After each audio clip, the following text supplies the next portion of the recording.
খাবারের খোঁজে ডুয়ার্সের লোকালে এসে এক মা হাতি জন্ম দিল শিশুর। রাতে জয়বীরপাড়া চা বাগানে ঢুকে পড়ে একদল হাতি, সেগুলোকে জঙ্গলে ফেরাতে চেষ্টা চালায় দলগাঁও রেঞ্জের বনকর্মীরা।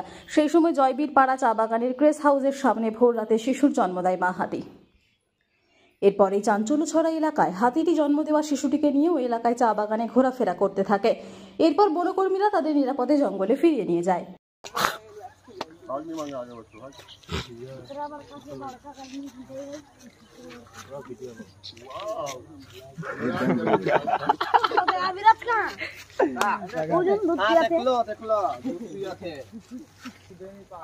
दूध हुआ का है पति में नहीं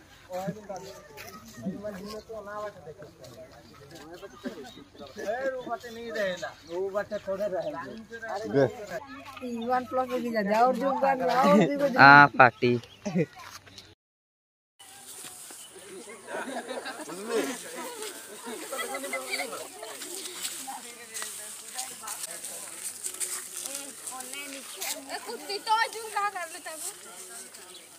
देखा तो भी हाथ है वो देखो